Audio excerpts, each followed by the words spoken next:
Good morning students. और बताइए कैसी आपकी स्टडी है? अच्छी। चलिए आज हम बात कर रहे हैं, हमारा चैप्टर चल रहा है 31, मानव में युग्मक जनन की क्रिया। युग्मक जनन नर युग्मक की हम बात कर चुके हैं, जिसमें शुक्राणु के निर्माण की प्रक्रिया होती है। अब हम बात कर रहे हैं अंडाणु के निर्माण की प्रक्रिया, यानी अंड जनन की क्रिया। अंड जनन मतलब अंडाणु का निर्माण किससे होगा? कौन सी कोशिका? जनन कोशिका से। जनन कोशिका से अंडाणु के निर्माण की प्रक्रिया को हम कहते हैं अंडजनन।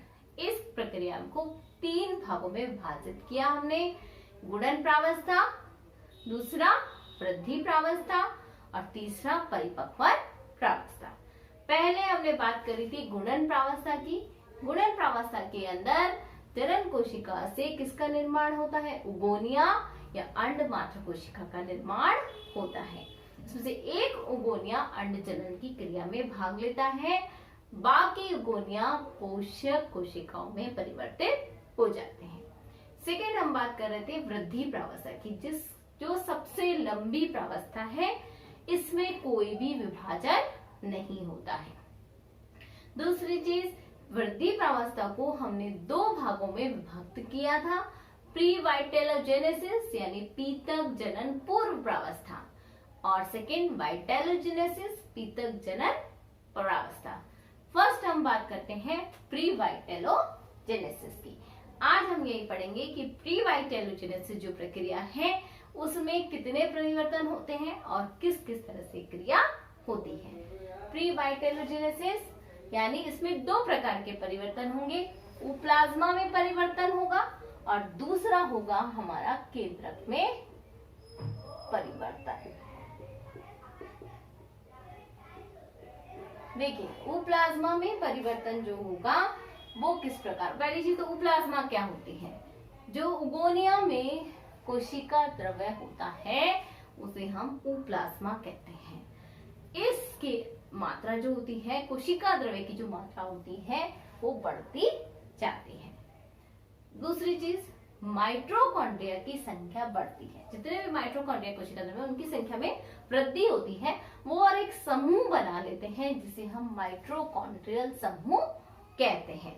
और एक कोशिका द्रव्य में बादलों जैसी संरचना के रूप में उपस्थित रहते हैं, और इसीलिए माइटोकॉन्ड्रिया के बादलों को, जो कि कोशिका द्रव्य में, भाई कोशिका द्रव्य जितने माइटोकॉन्ड्रिया, मान लीजिए कोशिका द्रव्य है, इसमें ये एक माइटोकॉन्ड्रिया ये है, दूसरा ये है, तीसरा ये है, तो इन्होंने मिलकर के एक समूह बना लिया, एक ग्रुप बना लिया। इस ग्रुप को तो हमने कह दिया माइटोकॉन्ड्रियल समूह। अब ये कोशिका द्रव्य में बादलों के रूप में उपस्थित रहते हैं, जिसे हम कहते हैं बल्बेनी पीतक केंद्र। क्वेश्चन आ सकता है कि बल्बेनी के पीतक केंद्र क्या है, तो आप देंगे यहाँ पर कि प्लाज्मा में उपस्थित माइटोकॉन्ड्रियल समूह के बादलों को क्या कहते हैं? हम बल्बियनी पीतक केंद्र कहते हैं। नेक्स्ट चीज, प्लाज्मा में और क्या परिवर्तन हुआ? निषेचन कला का निर्माण हो जाता है, यानी निषेचन के लिए जो बाहरी मेम्ब्रेन होती है, फर्टिलाइजेशन से जो मेम्ब्रेन उपस्थित होती है उसका निर्माण, निषेचन कला का निर्माण यहाँ हो जाता है। किसमें? कोशिका द्रव्य में गुणात्मक और मात्रात्मक वृद्धि होती है। गुणात्मक से मतलब पोषक पदार्थों की वृद्धि होती है, संश्लेषित होते हैं। मात्रात्मक इनकी संख्या में, इसकी क्वांटिटी के अंदर वृद्धि होती है। तो प्लाज्मा में गुणात्मक यानी कोशिका द्रव्य में गुणात्मक और मात्रात्मक वृद्धि होती है। यानी कौन कौन सी वृद्धि हो गई? माइटोकॉन्ड्रिया की संख्या बढ़ गई, निषेचन कला में वृद्धि हो गई, गुणात्मक और मात्रात्मक वृद्धि कोशिका द्रव्य के अंदर भी हो जाती है। नेक्स्ट हम बात करते हैं केंद्रक में परिवर्तन।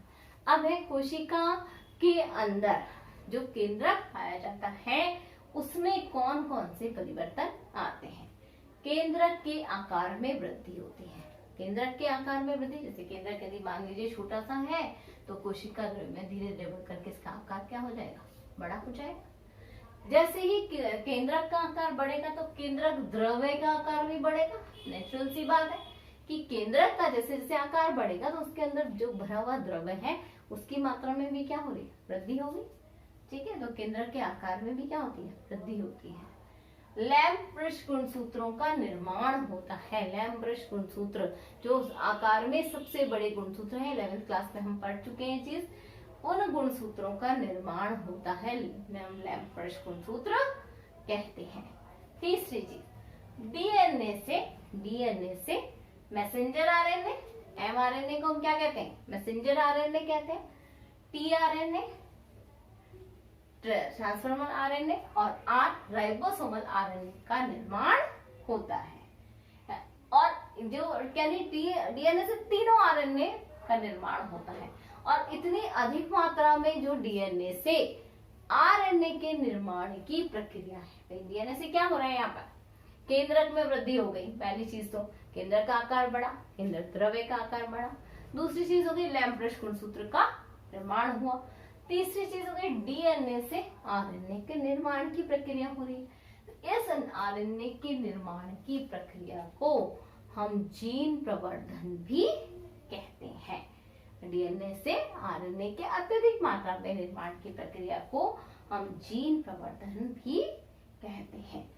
आज हमने पढ़ा है परिपक्वन वृद्धि प्रावस्था की प्री वाइटेलोजेनेसिस और वाइटेलोजेनेसिस क्रिया में, प्री वाइटेलोजेनेसिस के ऊप्लाज्मा में और केंद्रक में क्या परिवर्तन होते हैं। Thank you, have a nice day.